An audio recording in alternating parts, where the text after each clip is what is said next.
There's a lot of conversations around what's your USP and how do you differentiate. Benefits, and features. Yeah, exactly. And, I think you could be scrambling around forever to try and find reasons why one university and one business school. We've got over 12 toilets in this block. Okay, cool. Well, I don't need the loo. It was so easy to kind of walk into the organisation and think, okay, USPs. And then I'm like, no, let's go back to basics. Let's just make sure we're actually telling the kind of, the bare minimum in the first place and getting that kind of storytelling piece right.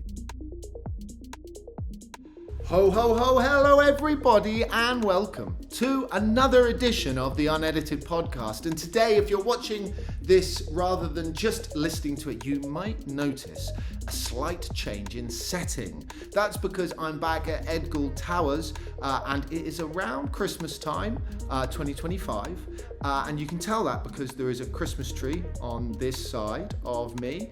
And it is the morning after the Unedited and the Carswell Gould Christmas parties. So you might notice I look a little bit and sound a little bit worse for wear. But what cheered me up was the reminder that nothing stops just because you've still got to get the Unedited podcast out. So I jumped on my laptop, listened back to this next edition, and it reminded me how great the conversation was. Today, it's all about education with a smattering of destination marketing in as well. I'm joined by Morgan Smith, who's the Student Promotion Marketing Manager at Birmingham Business School, and she talks about her leap from destination and placemaking marketing in Australia to moving over here and tackling the higher education challenge. So it's a really great varied conversation with loads of meat in it for you marketing junkies out there. Now, we talk really honestly about the changes and what it feels like to move from one sector to the other, the shift in pace. Also, keep listening along because you'll find out all about the challenges that are facing universities right now in the UK sector, and there's a lot of those. There's also the challenge of attracting international students to the UK, which has shifted over the past few years, and why therefore storytelling, curiosity and building really meaningful relationships has never been more important. As usual, we've got Louis' lightning round to perk us up towards the end, and I want to say a big thank you to Morgan Smith and whisper into your ears through the powers of the podcast. I know you weren't sure about your pod, but I think you did a great job, and I'm grateful that you shared the information you have. Do listen along to the end for her top tips, and remember, if you are listening, to subscribe and get in touch if you want to be part of season 3, which is already forming up. Where does the time go? I know, listeners, I know. So, as is usual, sit back, relax, and let's get ready for another unedited conversation. Welcome to another unedited conversation with me, Ed Gould. I've just been told off by Louis for not getting going quick enough. I apologise, Louis. And we're back in the Black Box studio for another conversation. And this one is all about education, or marketing in education at least. And with me today is Morgan. So Morgan, welcome. Thank you for having me. So it's all new, it's all sparkly. Welcome to the Black Box studio. Scary. Bright lights, cameras. If you're not watching and you're just listening, why not? You could look at Louis' wonderful Black Box studio and us sat within it on YouTube. So head along to there. But as I always do, let's kick off with you telling everyone who the hell you are and what you're doing here. Thanks, Ed. I'm Morgan Summersmith. I currently work at Birmingham Business School, student recruitment and marketing manager there. I'm not sure, you'll probably pick up on the accent as we go, but There's I've moved over. I've come over from Australia. So about 4 years ago, moved from Australia to Birmingham. Maybe we can talk about why later. But yeah, just came to work on a kind of arts project off the Commonwealth Games across the UK, a new adventure, very exciting, very interesting. Prior to that, working for Study Queensland, so kind of another kind of government organisation, overarching brand, destination kind of place with 11 different universities in the state running all their kind of destination campaigns. So yeah, that's about it. And I get, that's the starting point of why we wanted to talk to you. It's that sort of placemaking and destination stuff that does transfer between government, place and education, because universities are trying to promote themselves as a destination, a place to become the best version of yourself, etc., etc. And we'll dig into a bit of that later. But I'm really pleased you're with us, and I'm also pleased it's a different type of voice. And why don't we start there? Why the hell are you in England? Why have we got an Aussie in our midst stealing our jobs? Oh dear. So what was the story? What was the story? So I think about 10 years ago, as part of my degree back in Australia, I came over for a year to Europe. So I studied in Copenhagen and then jumped over and studied another semester in Edinburgh. And it was just always on the kind of list to come back. I kind of thought, I remember kind of crying on the plane home from Athens. God, I sound so privileged. First world problems. Yeah, proper. Heading home and having to finish off the semester, and then sticking out a couple of years back in Australia with the intention of heading back to Europe. Brexit happened, then the pandemic happened, and kind of had a bit of a moment during the pandemic. Australia was a little bit behind the UK, so we were starting to close down as the UK was supposedly waking up or freeing up, opening up, and I just kind of had a look around, and I was like, this is it, this is the moment, and it happened quite, dare I say, easily. The right opportunity came up, and it was just too good, and I didn't really think about it and got on the plane and went. I mean, and that's an interesting sort of, some people can move between things and move around really. Others are quite embedded in their places and find it hard. But do you think that's made it easy for you to swap between sort of sectoral sort of pieces as well? Is that part of the why it makes it so easy? Absolutely. I think it was just the curiosity. Like, I love Australia. I loved working there. I think it is amazing, and I get that, and I get why it's such a shock to go from somewhere like Australia, especially the Gold Coast. Hey, I love the UK. You promote ours, and I'll promote the UK. But it was just this curiosity. Why not kind of give it a go? I am very lucky. I do. My mum's originally from here, so there was a bit of a family tie that kind of kicked it all off. But yeah, I just wanted to see what happened. So let's explore that sort of swapping between not just countries but sectors. And you came over to do what essentially was an arts organisation or a placemaking piece. You were doing placemaking within Oz as well, and then you've moved into the education sector. And as we rambled through there are similarities in that, but there's also a lot of differences. I mean, it's not the most obvious jump from one to the other. So how have you found it? What were you doing with the unboxed and the art stuff? What were the transferable things that you pull across as a marketeer? What lessons learned could you use? And what was like, oh my God, this is a whole new world? It will be no surprise. The pace is like the biggest kind of thing. And everyone warned me. Everyone's like, you're going to go into the kind of higher ed sector and it's going to be a shock at like how hard it is to kind of trudge through things. And especially coming from Unboxed. So Unboxed, I was only there for 18 months. It was always meant to be kind of an 18-month contract. And it was go. Like, we had 10 different projects all across the UK, huge kind of multi-million-pound projects, different kind of completely different initiatives. And I think they referred to it as like is it sunrise, sunset kind of organisation. Okay. And the stuff that we achieved in that 18 months, like, I'm really, really proud of. And there was a lot that happened there.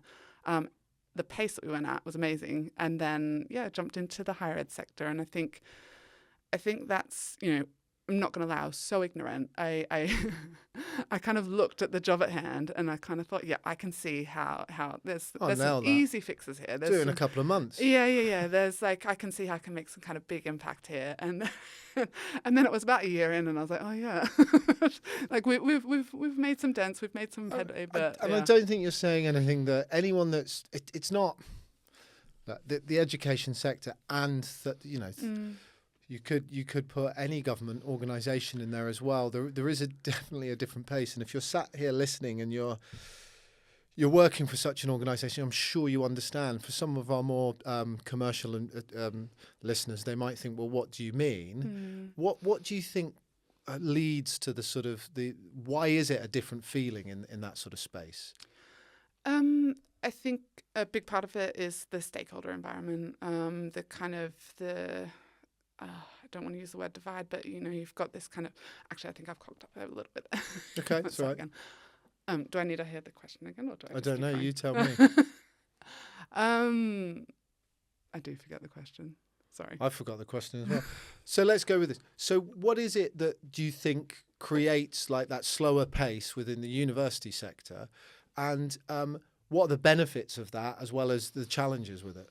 I think it's the sector's going through a big shake-up, and I think the kind of ways of working, the expectations of people in their jobs, and what they've been asked to do 10 years ago, it's transformed overnight. And I think on top of that, the sector's also a little bit behind when it comes, we talk about it being slow, when it comes to kind of digital transformation, things that are happening in the marketing space, things that are new to the higher ed sector. A lot of, outside of the sector was happening a good 10, 15 years ago. Yeah, and I guess you've also just got the scale of the organisations and their reason to exist in a lot of them is academia. The specialism of academia over selling. Yeah. There's been a weird, and you go back to once they started charging in the UK for degree, it was a big shock to the system at that time.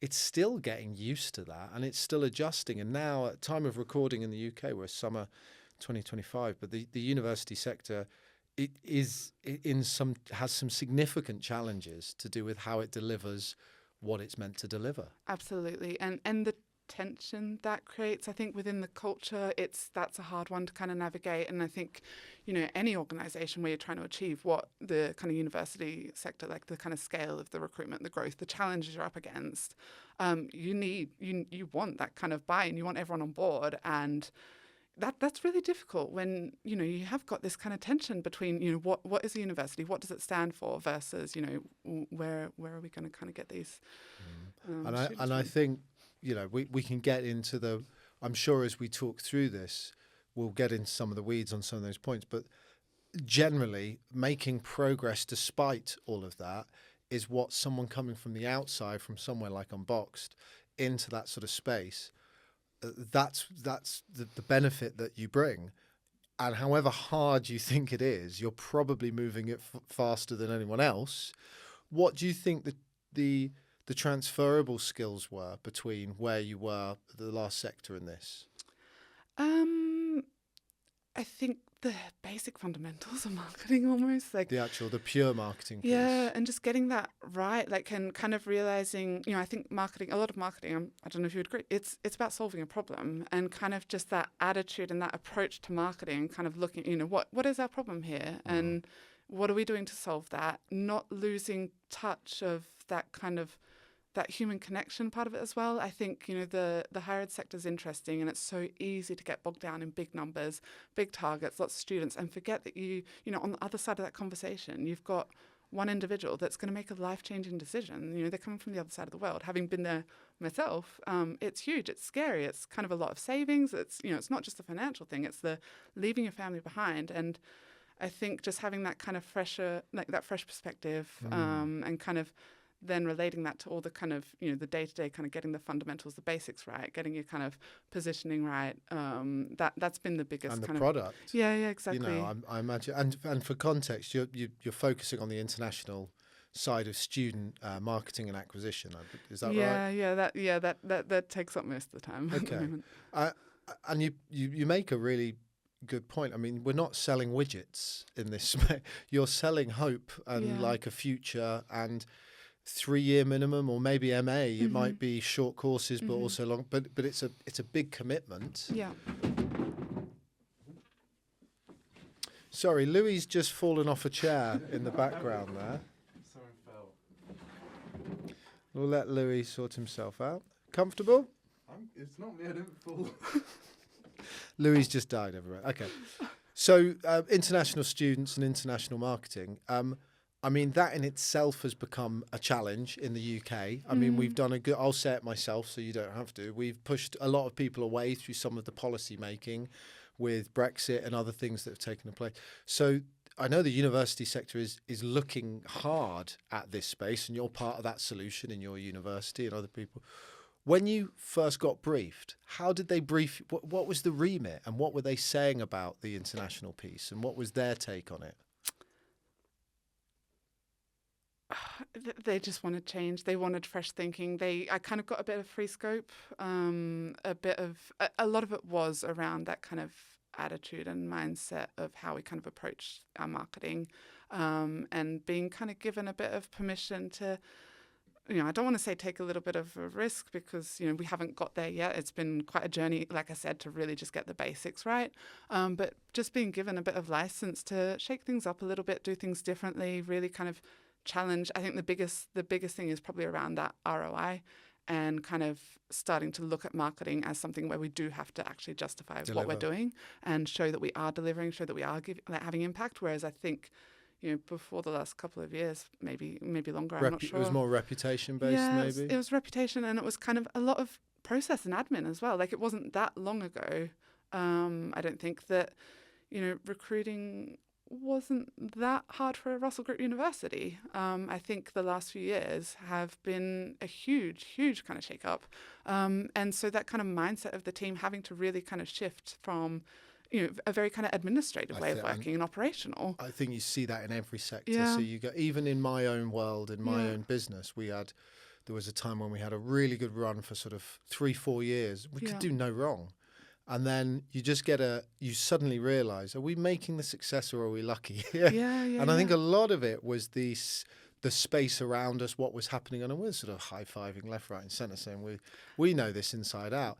Then when it got hard, it was interesting to see how people react. And I've seen that in my own business, and I've seen it in countless businesses over the last 3 decades, where they say, the market's changed. The world has changed around you.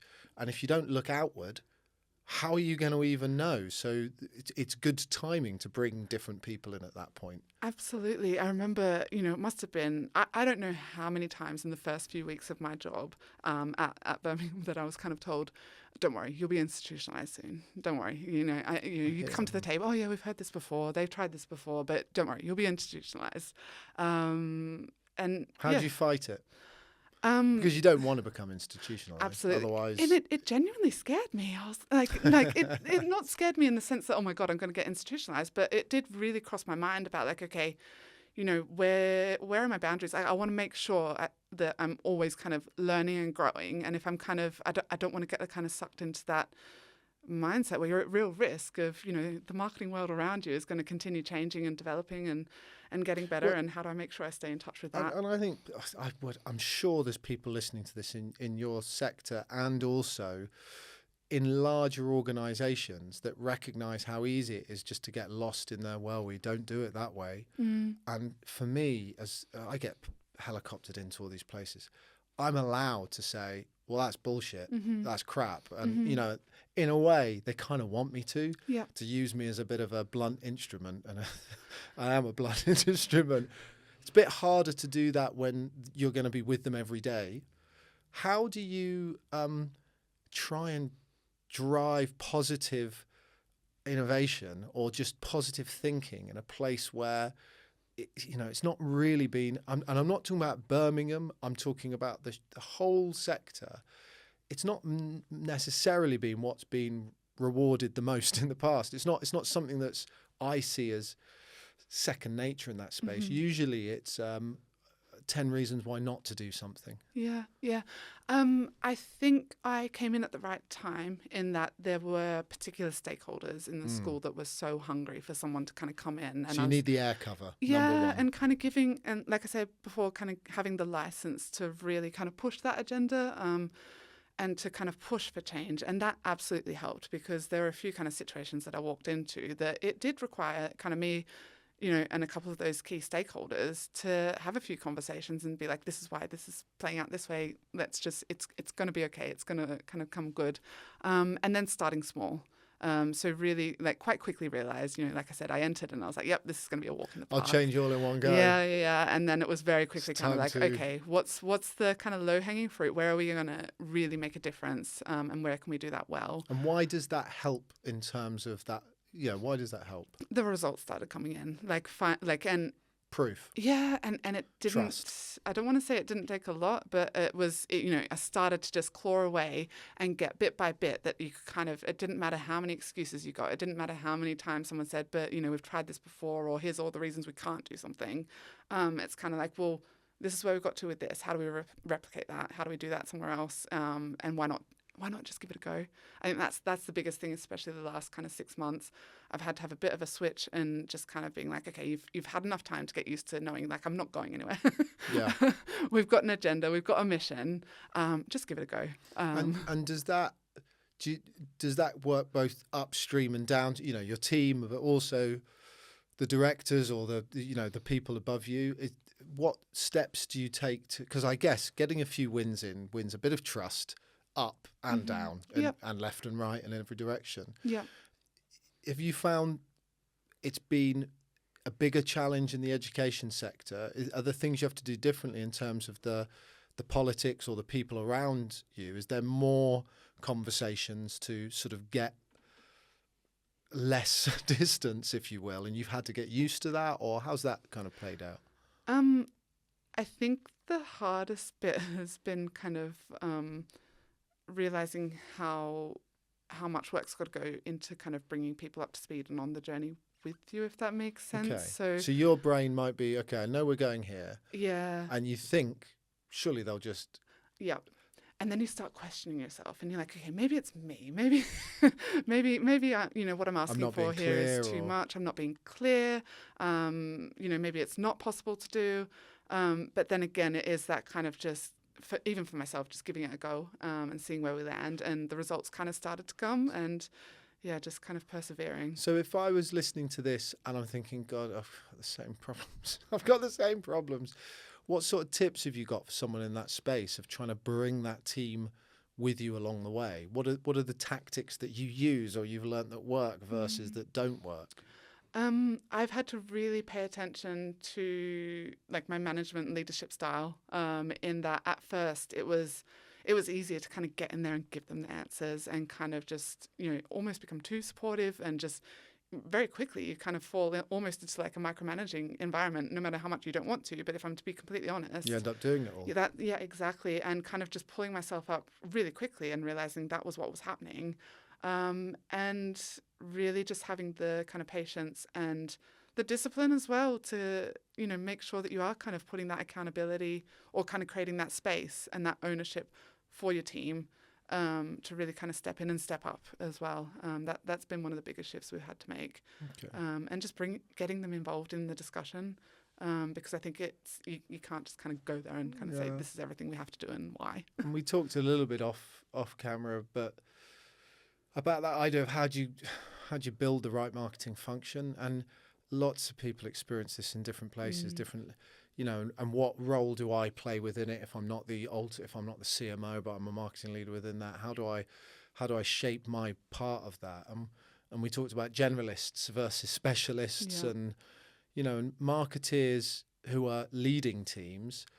Often they haven't had a lot of management training. That it's not necessarily like that, or always happens. So it is tricky. But when you think about what an effective marketing function should look like within student marketing, so certainly international, what do you see the key skills and the key tropes of that marketing function need to be?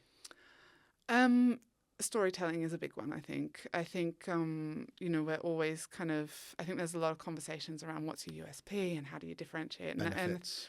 And features. Exactly. And, I think you could be scrambling around forever to try and find reasons why one university and one business school. We've got over 12 toilets in this block. It's like, okay, cool. Well, I don't need the loo. Yeah, exactly. And one thing I've kind of shifted from, I think it was so easy to kind of walk into the organization and think, okay, USPs.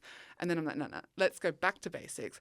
Let's just make sure we're actually telling the kind of, the bare minimum right in the first place and getting that kind of storytelling piece right. Well, you want them to believe why it's worth them traveling halfway around the world. Yeah, exactly. And you would be like surprised how easy it is to kind of miss that, because it's so kind of easy, again, to be down in that kind of operational, admin-y kind of headspace of just get it done. You've got to do the whole, more with less kind of approach to things. And, no one's really able, they think there's not time to kind of sit down and do things properly. But another kind of thing that we're working on is making sure that the first time we're having a go at something, put the effort in to kind of get it as good as right the first time. Okay. We can come back, revisit things, whereas there was a lot of churn of kind of just taking a let's just get this done approach and then revisiting it and doing it a second time, third time. And I think that's probably something everyone experiences all the time. And we were having a conversation this week in our places. How do you? There's only so many hours in a day. Yeah. So how do we make more of the hours about the big things and not about amend? Like in an agency world, in a creative, I lead a creative team. Like, why are we spending most of our time amending stuff? Like, surely if we did more upfront understanding, there would be less changes later. Yeah. How can we empower the people that we're working with to sell the work in better? How can, you think, well, if you actually look at a cake on that, like, where do I want my marketing function to be spending time? Moaning about not having enough time, which the word busy should be banned. Yes. I'm really busy. Are you really busy? Well, everyone's really busy. It's business. Yeah. And it's and I think marketing as well is one of those places where you're always curious. You're always looking to do better. Yeah, you should be. So if we're talking about what a good marketing function is, it needs to include people that are desperately trying to search for the answer because they admit they don't have a clue what they're doing. Yeah, it's okay. Yeah. And that's kind of what I'm trying to get to. And I think and again going back to those kind of realizations quite early on, one of them was it was the first time I'd been kind of confronted with marketers that were just like, I'm too busy for that, or not excited by the idea of being able to spend time on getting the web page perfect or getting a video done, like those kind of marketing things that I think a lot of marketers, you'd be so used to people kind of being keen and excited to do better and to improve. And just being hit with this kind of from the get-go, I don't have time for that. I think it's a red flag if you're sat there and you've got teams and they're going, and they're pushing that away. I just think it's a red flag. I mean, if you're trying to build out teams that can make a difference in a world which is uncertain, which is where not just education is at the moment, with like most of the sectors that we're in, through mainly to do with AI and stuff like that. There is uncertainty and there's market uncertainty. So how do you make progress in those spaces? Well, you need agile, creative and curious people, not curmudgeons that do the same thing every day and think that, that's the definition of madness, isn't it? Doing the same thing and thinking you're going to get a different response. So if you're in my team and that sounds like you, I'm gunning for you. And if you're out there and you think that sounds like you and you disagree, get in touch. I'm happy to have that conversation. What do you think when you think about the challenge of, as a marketeer, when you think of, as a pure, all your P's, you can use all your P's in whatever order. What do you think the biggest challenge is getting people from other countries to study in the UK is at the moment?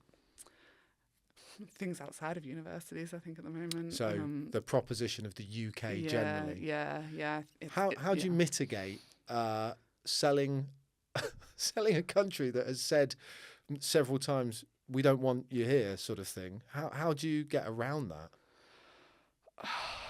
Storytelling. Can you get around it? Yeah. I don't know. That's exactly I don't think you can, but it's your yeah. job to work it out. I'm asking. And I think that's where you've got to kind of be very kind of transparent and genuine. You've got to use, the first thing that I did, well, not the first thing, one of the first things I did with the team was cut the marketing team out of kind of presentations, out of webinars, out of being the face of the storytelling for the business school, and brought in the actual students, the actual alumni, the actual academics. And I know that sounds quite obvious, but again, talking about how everyone had kind of fallen into this kind of operational kind of admin way of doing things, people had got into the habit where it was the marketing people kind of doing all the kind of storytelling.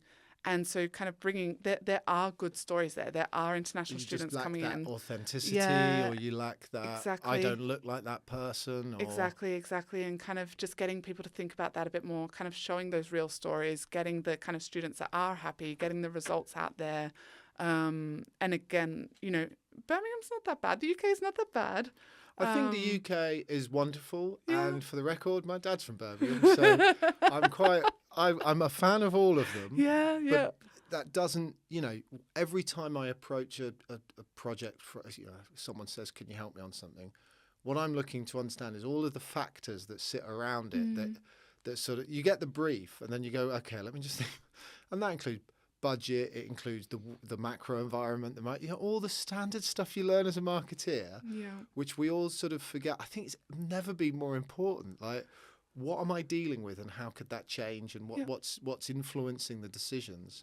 And you're in a really unique spot where there's a huge amount of respect for UK for education and universities in the UK. You're in a Russell Group university, which are considered some of the best in the world, and there's lots going for what we're talking about. But there's challenges around that. So yeah, I guess finding that creativity, finding that right story that doesn't negatively talk about those things but squares it away is half the battle, probably. Yeah, absolutely. Like, just digging deep to not just the students but the academics as well. Like, there is brilliant stuff happening in that university, in the business school in particular, and really just taking the time to find those stories and make sure they kind of get out. Like, that's what we're there for, isn't it?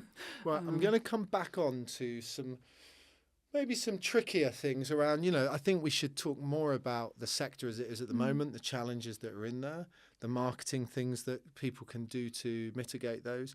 And I think we also need to look at how there's something unique in my experience of working in education, that you've got these characters that are your best friend and also a challenge. And yes, it's you academics. It's, they are so important. They are the product. But they're so siloed in what they're thinking about. It's sometimes hard, and how we work with them in a productive way. But I did mention it to you before. It's Louie's lightning round, and she's excited, people, because she knows this could go anywhere. So let's see what Louie has to say today. No time to think. No messing around. Get your answers ready. It's Louie's lightning round. I keep saying it. It's a great trial, Louie. Well done. Am I going green, Louie? Blue on the right, yeah. Blue. Okay, not green. Blue on the right. Here's the first Louie's lightning round question. As an Australian, what's the worst thing about living in the UK? Oh, God. So as an Australian, and I'll swap you. I visited Australia. I'll give you a negative for Australia if you want. Go on. No, you go first. You show me yours. This is going to, I don't know if this is... Go on. Roundabouts.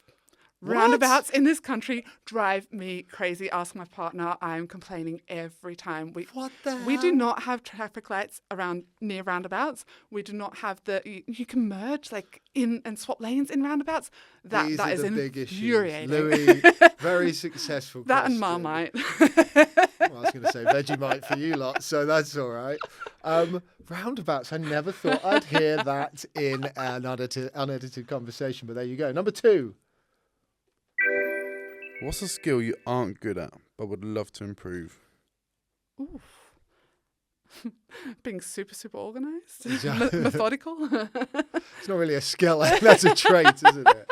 So I guess, is there any sort of, as you've been working on this, is there any sort of, I don't know, tactics or capabilities that you think, oh God, I just haven't got a handle on that and I need it? Yeah, I think for me, I love being kind of, like we've talked about, being generalist.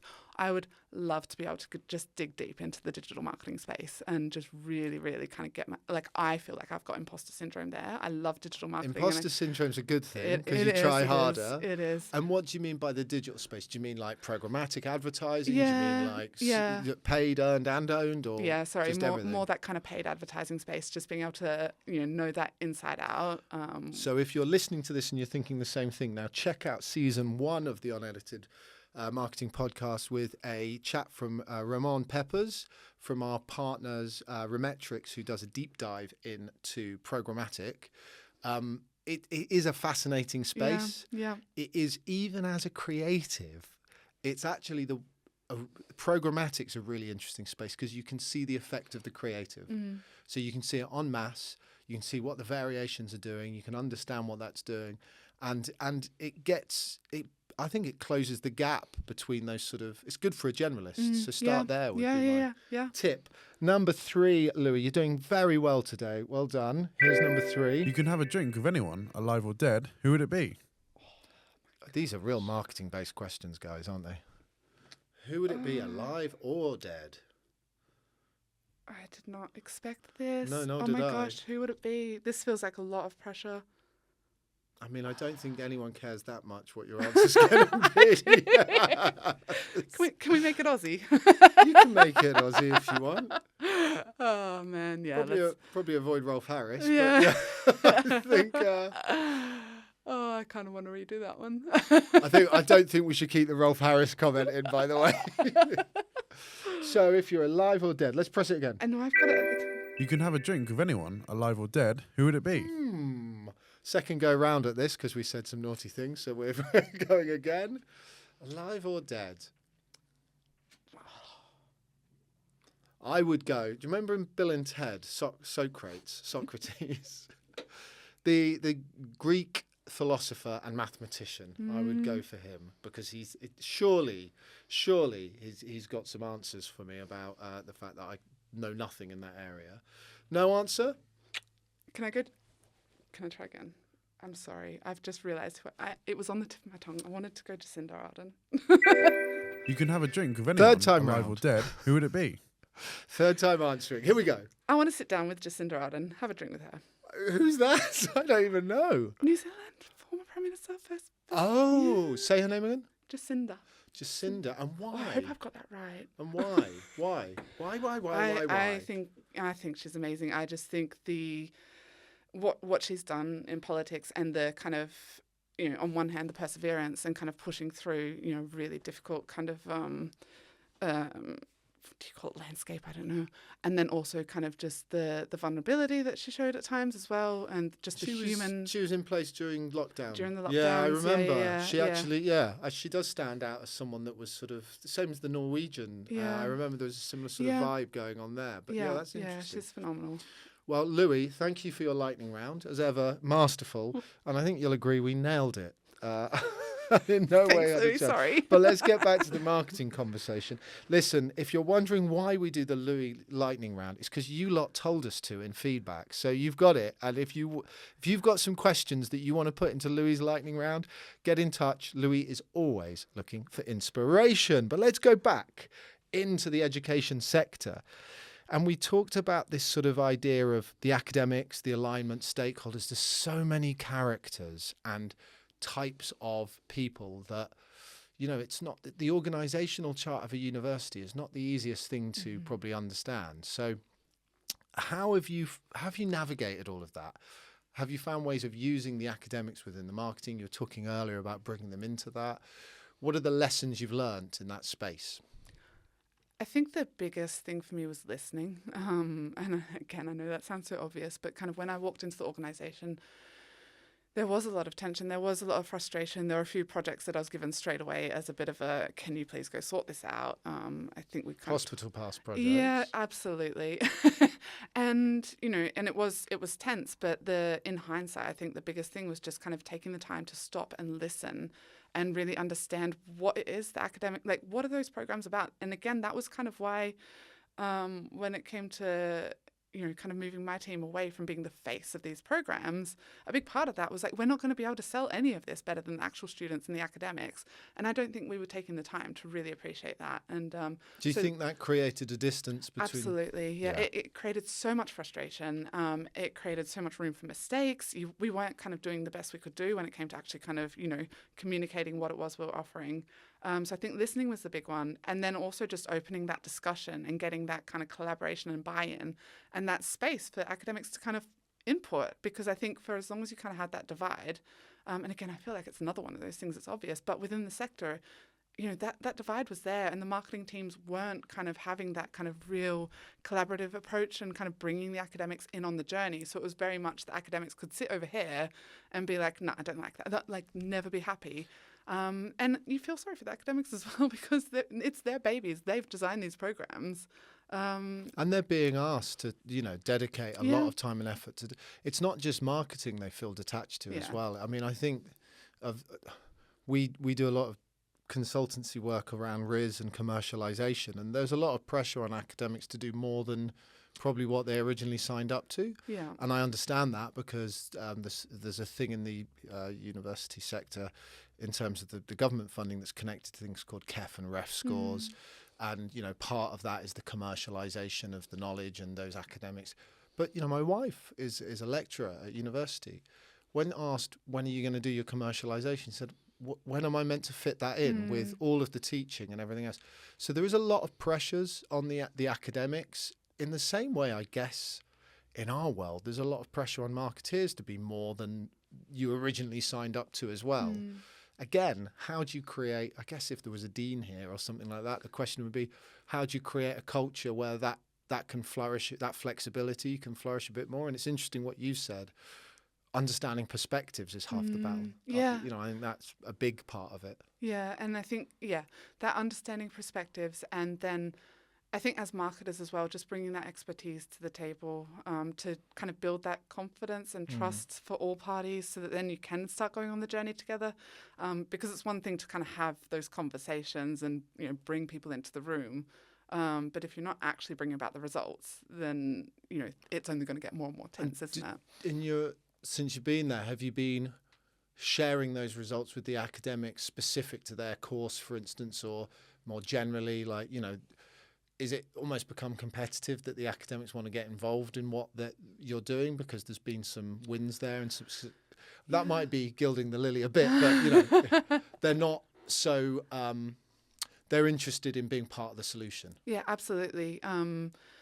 And that is it. So it's a long journey. I think that's the other big thing with higher ed, isn't it? It takes so long to kind of see any of those results come in, but those little wins along the way, that's exactly where it starts. And kind of, again, those kind of key stakeholders around you as well, asking for help when you need it to kind of get that buy-in, I think is important as well. There's a really good, there's another one in the first series where someone was working for, one of our speakers was working for King's College, I think it was, and she talked really eloquently about the need to develop relationships at all levels in order to just get the idea through, that sometimes you just need that air cover and that backing, and it doesn't take much in a university to derail, or in any large organisation where there's lots of different leaders.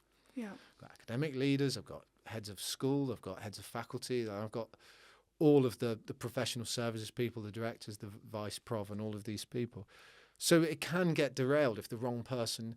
So she talked a lot about that relationship building, and I think it's maybe you've got to be an absolute expert in that in your area, and you develop more and more skills in that, because it's so, even in what you're saying, it seems so central to just making change and pushing things on. Absolutely, yeah. I think there's been a big kind of period in my career where I've thought marketing is more about that relationship building than it is about the actual any kind of creative or advertising or agency. I think that's yeah. I mean, that sits at the centre of what marketing. That is what marketing is, and isn't that's it? something we've been trying to really push with the team, like actually getting your face, like getting in front of the academics, talking to them, like starting to kind of push people to be in the office more. Like I've kind of only yesterday was saying to the team, I don't care about which days are best for anyone. Prioritize the day that you can actually go knock on that person's door and talk to them in person about their program, what's going wrong, and go in there prepared with all your questions, pick their brains, and just start to build that conversation in person. And I guess that's the same for the actual bringing people in from outside. You have people that are building relationships in the different territories, and you're fueling them with information, and you have probably channel resellers for Birmingham. Do you have people that find people to come to the MA? Yeah. How do you work with that sort of, how do you tool them up with the right information and the right story that you were talking about? How does that work? Through all that kind of just collaboration. Constant. Very constant is the word. Always kind of checking ourselves, always making sure, that it is in the easiest, kind of most digestible kind of format. Boiled down to basics. Yeah. So what advice would you give yourself if you were talking to you just before you took this job? What have you learned that you didn't know then that you'd say, get ready for?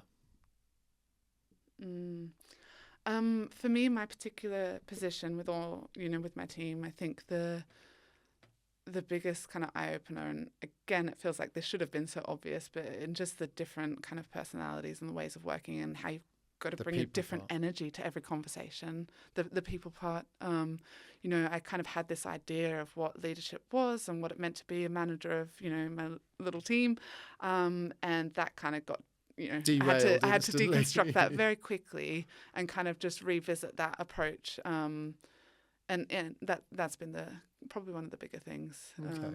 And has there been in the past a piece of advice someone that's given you in the past that you still hold true to keep yourself sane amongst the marketing madness? I think it is around that relationship building and bringing people on the journey. I remember the first time I had a manager, it was quite early on, and she really kind of hammered that home. And I was a bit like, I was young, fresh out of university, and I was so eager to just get the campaign that I wanted done. And she was very much like, no, you're gonna slow down. You're gonna go have that conversation. You're gonna get their feedback. All that kind of thing. And at the time, I was a bit kind of like, what are you talking about? Let's just get shit done. We've got deadlines here. But again, it very quickly became so evident. Did you notice a shift in your career at any period where you stopped just doing the do and then you had to, this sort of learning this manager, it does change what you do. You've got to change your outlook on it. Yeah. But do you remember when that seesaw started tipping towards taking more time and thinking about it? Where was that and how did you notice it? This job in particular, so moving to the UK, so the first job I had was as a kind of strategic campaign manager, and I was not in a position to do a lot of the doing. It was the planning, it was kind of giving the energy to the team and kind of setting everything in motion and making sure it happened. Brilliant team, and that just, that went along fine. And then this job, kind of being someone's direct kind of line manager, it very quickly was a bit of a moment of like, okay, this person's mental health almost, like it depends on your, like how you turn up. It depends on, you have such an impact. Yeah. I understand. And I was like, okay, gone are the days where I can kind of just, go at my pace. There's something that happens when you move off campaigns. Yeah. Okay, so campaigns are brilliant and people love working on campaigns. And one of the reasons they love it is because there's an end date. Yeah. So you can invest so much energy knowing that there's a way out at the end. Mm-hmm. When you then get into that long haul trip, yes. You can't just go, well, I'll just keep it going until then. Yeah. You've got to deal with the situation. Yeah. Have you got any, I mean, we were talking before we came on about sharing stories of how do you get the people part right in terms of motivating the team and making sure you yourself and they are able to keep showing up in a positive way. Have you got any sort of advice for me or anyone else that's listening about the best way of doing that? I think for myself, selfishly, the realization I had to have was that I always knew it would be a long journey, but kind of not being too hard on myself when I think I said to you, I got kind of 12 months in and I was like, man, I'm nowhere near what I set out to do. And if you beat yourself up too much about that, you're not helping them on the journey. But the biggest thing is like you almost have a responsibility to bring that energy to the team. So even days where you just kind of want to, where you're just feeling exhausted or you just want to kind of cancel that team meeting or you just want to kind of just get on with what you've got to do or step in and do it yourself, having the discipline to be like, no, you've got that role, as a leader, to kind of, it's part of your job.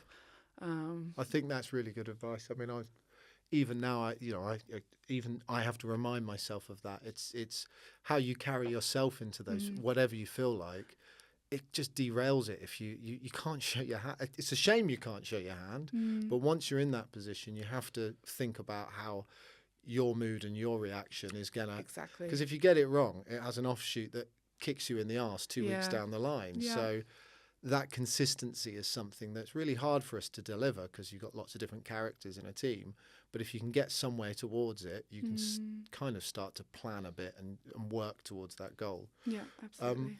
Okay. Well, I think we're coming towards the end, but I wanted to ask you what your hopes are and what's next at Birmingham and for yourself, and where you sort of predict things are going to go and what you're hoping to achieve. I want to stick around at Birmingham. I think the university is going through a really exciting time. I think, well, amid the crisis around us, but a lot of the kind of marketing, transformation that has happened over the last few years across the university, new brand, new websites, CRMs are finally in place. We've got automation happening. It feels like we're finally getting to that point. It's good timing. It is, and it feels like we're finally getting to the point where we can start to use that. We can start to actually kind of attribute the work we're doing rather than just kind of guessing. And I feel like we've put in so many hard yards over the last 18 months in particular to kind of do that groundwork. And I think there's an exciting few years ahead of really seeing a lot of that come to life. And I think that they're lucky to have people in the organisation that see adversity as an opportunity. I mean, a good marketer, like we talked earlier about curiosity, it's also amid the madness. If it's a recession, who's going to come out of the recession or come out of the calamity on top? So you can either put your helmet on and hide, and to be honest, that's the risk for this sector, because a lot of the people traditionally might fall into the category of going, well, I'll just wait this out, it should be all right. Yeah. There's a lot of people that are struggling because there's a lot of bad things happening in the sector from redundancies. But the reality is, in the UK especially, it does feel that there needs to be a reinvention and a shift in terms of how a lot of the stuff is going on. That should be an exciting opportunity. Yeah. And it's hard. It's easy to say that from the outside in. Yeah. But there's plenty of evidence down the years, and amongst the madness, someone comes up with something that really does something great. So if you're sat there and you're working in the higher education, FE, or any other sector that you're struggling in, try and flip it and say, well, where's the actual opportunity within this to shift something, to change something, to make something better?